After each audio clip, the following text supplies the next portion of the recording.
Hello everyone, today is day 7 of Best 30 Day with Physics.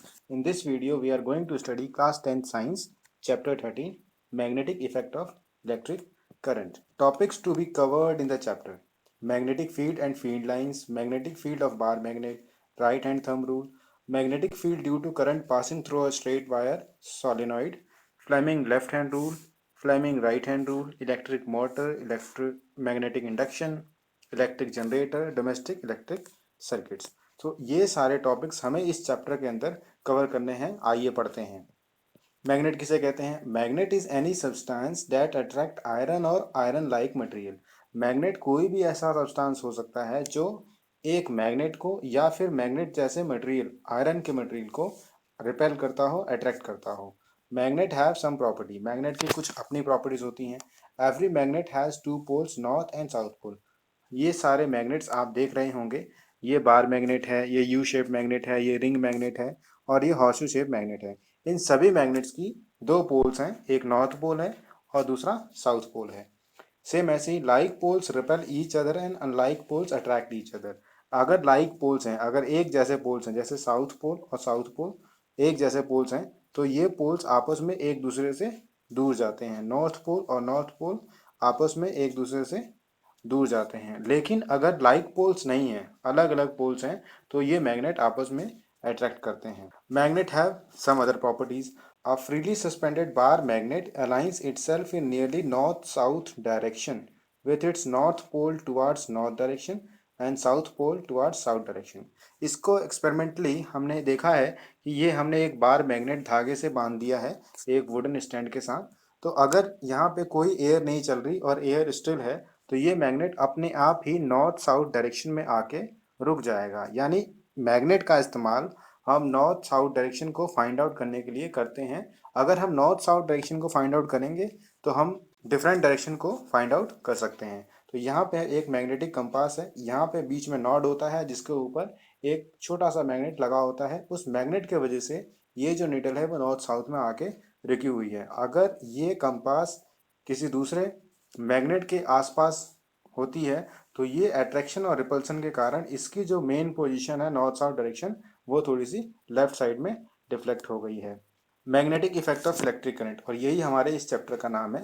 Let us perform an activity. एक activity से समझते हैं। ये हमारे पास एक इलेक्ट्रिक सर्किट है जिसके अंदर वोल्टेज के लिए बैटरी लगी है, ये एमीमीटर है और यहाँ पे कॉपर वायर है। जब हम करंट पास करते हैं तो ये जो मैग्नेटिक निडल है या कंपास है, जब करंट पास करते हैं तो ये कंपास डिफ्लेक्ट हो जाती है लेफ्ट साइड में या फिर राइट साइड में। तो इससे ये पता लगता है कि ये जो कॉपर वायर है ये कहीं ना कहीं मैग्नेटाइज हो रही है, यानी मैग्नेट में कन्वर्ट हो रही है। इसलिए इस कंपास निडल में डिफ्लेक्शन देखने को मिलता है। It means that electric current through a copper wire has produced a magnetic effect which is detected by deflection of compass needle near it. This show magnetic effect of electric current. Magnetic field किसे कहते हैं? The area around a magnet in which magnetic force can be experienced means it can be attract or repel by another magnet. So ये हमारे पास एक magnet है। अगर दूसरा magnet इसके पास लाया जाए तो या तो ये अट्रैक्ट करेगा या फिर ये रिपेल करेगा। तो वह एरिया जो मैग्नेट अपनी प्रेजेंस को दिखाए कि मैं अट्रैक्ट कर सकता हूँ, मैं रिपेल कर सकता हूँ, उसको हम मैग्नेटिक फील्ड कहते हैं। इसे ऐसा यूनिट टेस्ला में मापा जाता है। Magnetic field has both magnitude and direction. क्योंकि इसका डायरेक्शन है, इसलिए जैसे इसका डायरेक्शन है कि ये नॉर्थ साउथ जा रहा है या साउथ वेस्ट जा रहा है, इसका ये डायरेक्शन है। मैग्नीट्यूड का अर्थ ये है कि अगर हम इसका 3 टेस्ला यूनिट मान लेते हैं, इसका 5 टेस्ला मान लेते हैं। 3 टेस्ला का अर्थ है कि ये इतनी दूरी से मैग्नेट को एक दूसरे को अट्रैक्ट या रिपेल करेगा। 5 टेस्ला का मतलब है इसकी दूरी बढ़ गई है, यानी इसका मैग्नीट्यूड है, इसकी क्वांटिटी है जिसे हम मापते हैं। Property of magnetic field lines के बारे में समझते हैं। Magnetic field lines are imaginary lines. तो किसी भी मैग्नेट के पास हमें कोई लाइन दिखती नहीं है, ये लाइन जो है वो इमेजिनरी हैं। Direction of magnetic field lines outside the magnet is from north pole to south pole. Magnetic field lines की जो डायरेक्शन होती है मैग्नेट के बाहर, देख रहे होंगे कि नॉर्थ पोल से साउथ पोल की तरफ जा रही हैं। हर मैग्नेट में नॉर्थ से साउथ की तरफ जाती हैं मैग्नेट के बाहर से। Direction of magnetic field lines inside the magnet is from south pole to north pole. तो मैग्नेट के इनसाइड आप देखेंगे तो साउथ पोल से नॉर्थ पोल की तरफ मैग्नेटिक फील्ड लाइंस की डायरेक्शन होती है। Property of magnetic field lines में फोर्थ पॉइंट है, the relative strength of magnetic field lines is shows by degree of closeness of magnetic field lines. So अगर magnetic field lines बहुत नज़दीक नज़दीक हैं, इसका अर्थ है कि उनकी जो पावर है वो बहुत ज़्यादा है। तो हम यहाँ देख सकते हैं कि यहाँ पे मैग्नेटिक फील्ड लाइंस बहुत ज़्यादा क्राउडेड होती हैं पोल एरिया में। जो भी पोल्स होते हैं वहाँ पे मैग्नेटिक फील्ड लाइंस बहुत ज़्यादा क्राउडेड हैं। इसका अर्थ ये है कि यहाँ पे मैग्नेटिक फील्ड की स्ट्रेंथ बहुत ज़्यादा है। पोल आप दो मैग्नेट्स के पोल्स को आपस में लेके आएंगे तो या वो बहुत जल्दी अट्रैक्ट करेंगे या फिर वो बहुत जल्दी दूर जाएंगे। बट सेंटर ऑफ मैग्नेट पे जाएंगे तो ऐसा हमें देखने को कम मिलेगा कि वो बहुत जल्दी अट्रैक्ट करें, बहुत जल्दी दूर जाएं। तो यहाँ लिखा है poles have stronger magnetic field because magnetic field lines are very close there. Center of magnet or place far from magnet have weak magnetic field because magnetic field lines are not that much close there. Property of magnetic field lines में ये fifth point है, no two magnetic lines are found to cross each other.